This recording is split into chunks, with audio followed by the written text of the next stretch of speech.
4th semester. அதுல என்ன subject பார்த்துட்டு பார்த்தீங்கன்னா அனைவரையும் உள்ளடக்கிய பள்ளியை உருவாக்குதல். இந்த சப்ஜெக்ட் தான் நம்ம பார்த்துட்டு இருக்கோம். இந்த சப்ஜெக்ட்ல நம்ம யூனிட் 2 வந்து பார்த்துட்டு இருக்கோம். சரிங்களா? அந்த யூனிட் 2ல இன்னைக்கு நம்ம பார்க்க போற கொஸ்டின் வந்து பாத்தீங்கன்னா ரொம்ப ரொம்ப முக்கியமான கொஸ்டின். இந்த கொஸ்டின் வந்து செமஸ்டர் எக்ஸாமுக்கு வரதுக்கான வாய்ப்பு அதிகமா இருக்கு. மோஸ்ட்லி இந்த கொஸ்டின் கேட்டுருவாங்க, இந்த செமஸ்டர் கேட்டுருவாங்க அப்படின்ற நம்பிக்கை எனக்கு இருக்கு. ஸோ அந்த அளவுக்கு இந்த கொஸ்டின் ரொம்ப முக்கியமான கொஸ்டின். சரிங்களா? அது என்ன கொஸ்டின், அதை நான் கிளாஸ் எடுக்கிறதுக்கு முன்னாடி நம்மளுடைய இந்த BEd second year 4th semester கிளாஸ்ல புதுசா ஜாயின் பண்றதுக்கு நிறைய பேர் கால் பண்றீங்க. நீங்க எப்படி ஜாயின் பண்ணணும்னா என்னுடைய மொபைல் நம்பர் 9159084262 இந்த நம்பருக்கு நீங்க கால் பண்ணுங்க. நம்முடைய கிளாஸ்ல நீங்க எப்படி ஜாயின் பண்ணலாம் சொல்லி நான் உங்களுக்கு டீட்டெயிலா சொல்லிடுவேன். அதே மாதிரி புதுசா ஜாயின் பண்ணவங்களுக்கும் நான் இது வரைக்கும் நடந்த அந்த பழைய நோட்ஸ் எல்லாமே நான் உங்களுக்கு அனுப்பிச்சு வச்சிருவேன். நான் அனுப்புற நோட்ஸ் வந்து பாத்தீங்கன்னா நீங்க எக்ஸாமுக்கு எப்படி எழுதணுமோ அந்த மாதிரி எல்லாமே நான் பாயிண்ட் வைஸா கன்வெர்ட் பண்ணி முக்கியமான விஷயத்துல உங்களுக்கு பாக்ஸ் போட்டு கொடுத்துருப்பேன். நீங்க கிளாஸை கவனிச்சுட்டு நான் அனுப்புற நோட்ஸ் நீங்க படிச்சீங்கன்னா உங்களுக்கு எக்ஸாமுக்கு ரொம்ப உதவியா இருக்கும். சரிங்களா? ஸோ ஜாயின் பண்ண விருப்பப்படுறவங்க என்னுடைய மொபைல் நம்பருக்கு கால் பண்ணி டீட்டெயிலா கேட்டு நம்முடைய கிளாஸ்ல நீங்க ஜாயின் பண்ணிக்கலாம். சரிங்களா? ஓகே, இப்போ இன்னைக்கு என்ன கொஸ்டின் நம்ம பார்க்க போறோம் அப்படின்னு பாத்தீங்கன்னா உள்ளடக்கிய கல்வியில் ஆசிரியர் மற்றும் இதர பங்குதாரர்களிடம் செயலாற்றலை வளர்த்தல். இந்த கொஸ்டின் தான் நம்ம பார்க்க போறோம். சரிங்களா? இந்த கொஸ்டின்ல என்னென்ன பார்க்க போறோம், ஃபர்ஸ்ட் அதுல இருக்க பாயிண்ட் எல்லாமே நான் சொல்லிடுறேன். ஃபர்ஸ்ட் பாயிண்ட் பாருங்க, உள்ளடக்கிய கல்வியின் பங்குதாரர்கள். இதுதான் இன்ட்ரோடக்ஷன். செகண்ட் பாயிண்ட் பாருங்க, இந்த உள்ளடக்கிய கல்வி தொடர்பான திறன்களை ஆசிரியர்களிடம் வளர்த்தல். இந்த ஆசிரியர்களிடம் வளர்த்தல்ல 2 பாயிண்ட் இருக்கு. பணி முன் பயிற்சி, பணியிட பயிற்சி சொல்லியிருக்கு.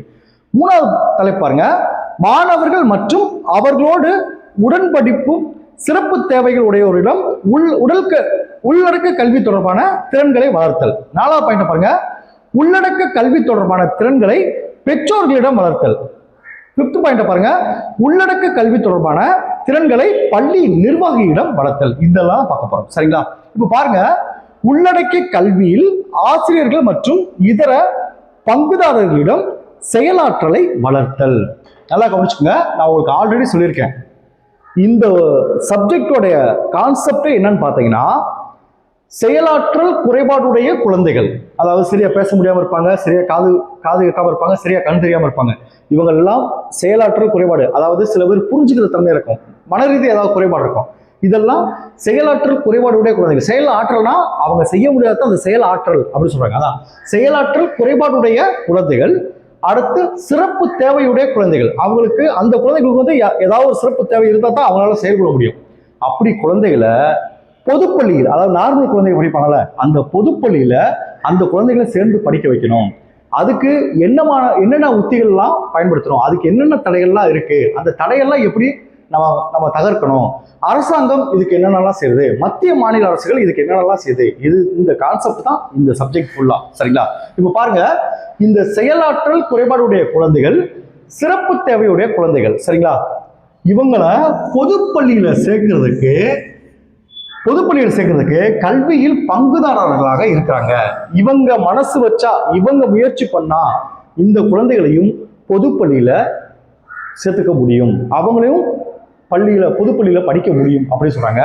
அவங்க யாராரு பார்த்தீங்கன்னா ஆசிரியர்கள், அடுத்து மாணவர்கள், அடுத்து பெற்றோர்கள், அடுத்து பள்ளி நிர்வாகிகள், அடுத்து கல்வி நிர்வாகிகள், பள்ளி நிர்வாகிகள், மாணவர்கள். சரிங்களா?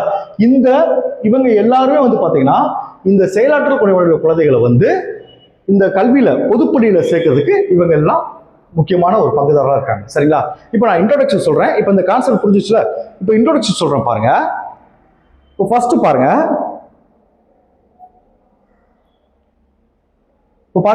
உள்ளடக்கிய கல்வியின் பங்குதாரர்கள். பாருங்க, கல்வியில் பங்குதாரர்கள் என்பது பள்ளி மற்றும் அதன் மாணவர்கள் நலனிலும், பாத்தீங்களா, பள்ளி மற்றும் பள்ளியிலும் அவங்களுக்கு அந்த பள்ளியின் பேர் அவங்களுக்கு நலன் இருக்கணும்.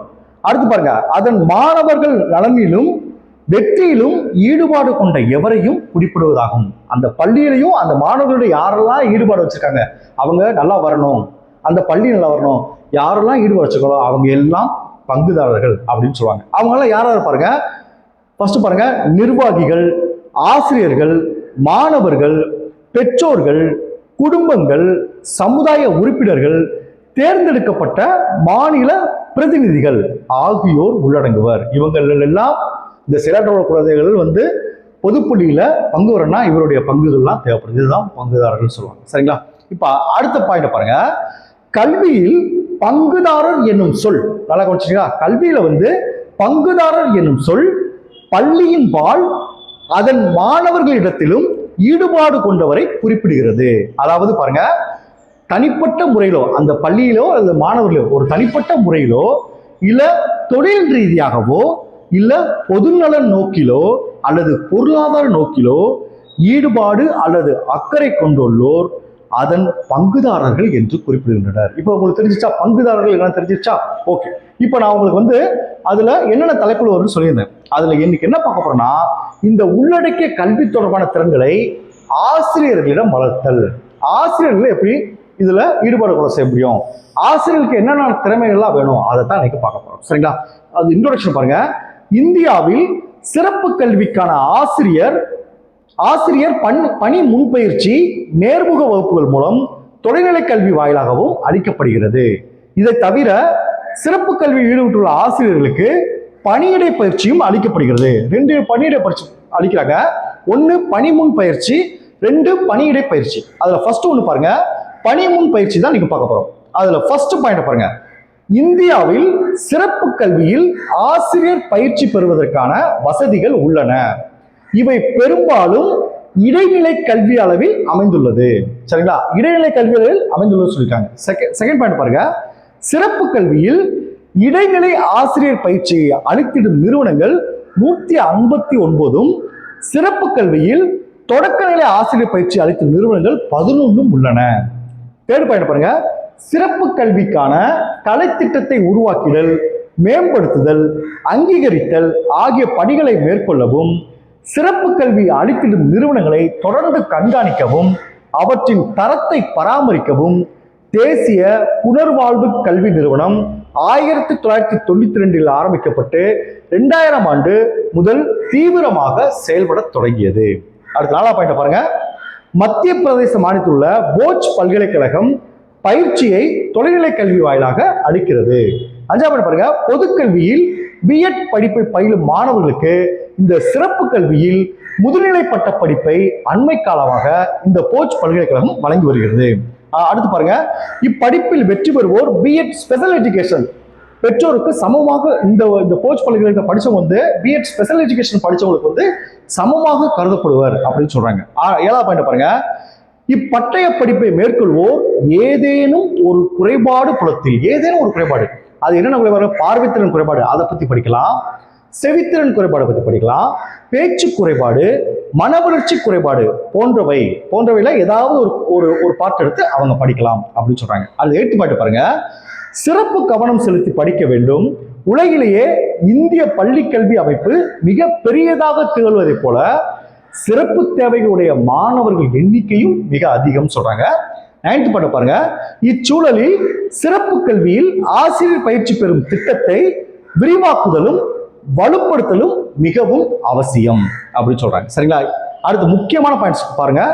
தேசிய ஆசிரியர் கல்வி நிறுவனமும் தேசிய புனர்வாழ்வு கல்வி நிறுவனமும் இணைந்து புரிந்துணர்வு ஒப்பந்தம் ஒன்றை மேற்கொண்டு அனைத்து பள்ளி ஆசிரியர்களிடமும் கருத்தாளர்களிடமும் சிறப்பு கல்வி பற்றிய விழிப்புணர்வை ஏற்படுத்தும் முயற்சிகளை முடுக்கிவிட்டுள்ளனர் அப்படின்னு சொல்றாங்க. அடுத்து இது பணிமுறை பயிற்சி. அடுத்து பணியிடை பயிற்சி. ஒரு முக்கியமான 3 பாயிண்ட்ஸ் இருக்கு. அது ஃபர்ஸ்ட் பாயிண்ட் பாருங்க.